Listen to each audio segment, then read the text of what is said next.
So last weekend was Memorial Day weekend. And as we did all the things that we do as a culture and a nation for our family, what that meant was to prep our summer and really our garden for what is going to happen throughout this year. We planted seeds, we put down plants, we put up the fence around it, we put sprinklers, we ended up buying a pear tree and we planted that in the ground.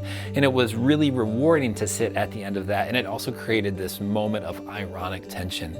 We had spent this weekend preparing and prepping and doing all this work. And for that, we have nothing, right? Like most of my garden is still just dirt. There's a couple of teeny tiny plants in a corner. I planted a pear tree that looks great, but it's not going to do anything for a while. And it just made me think about the reality of life, both physical and spiritual. There's a temptation, I think, often in both our physical and spiritual life that we do things that get us a return in the short term. We take the quick thing that is known, and while there's a value in that and reasons to do it sometimes, if that is all we ever do, we shortchange and undercut both our physical development and our spiritual. Physically, we can see it, right? If you always do what's easy and convenient, you end up as a couch potato. You never develop muscles, you never develop fortitude, you don't have grit that people talk about. And spiritually, we see the same thing. American culture is abounding with people that just flit from church to church to church as if hoping that the next new thing will provide all the spiritual insight and make them into the person they long to be. The reality is that spiritual growth is akin to physical growth, which is oddly like gardening. It takes time and effort and intentional work and seasons when you water and hoe and prepare and think, am I doing anything? Will anything ever come up? And then it starts slowly and it builds over time. And that is how we grow physically as someone with little kids, and I watch them not change at all, and then suddenly within 2 weeks they've grown up 3 years in age.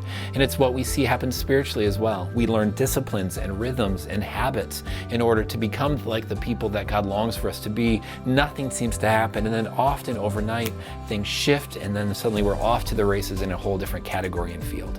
Friends, I want to invite you in a land that prioritizes convenience and speed and ease and comfort above everything else to occasionally do the long, slow, hard, but right, good, and true thing.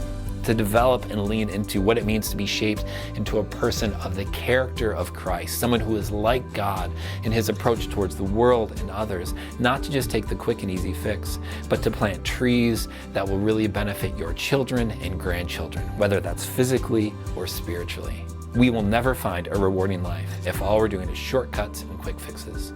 Instead, the call of the gospel to be a spiritual person, to reflect the likeness of Jesus, which is the point of a church, the call to do that is something that takes time. And so I invite you, I challenge you, I want to push you a bit to be a person that invests in the long term, not just the short. Grace and peace, friends. Have a good week.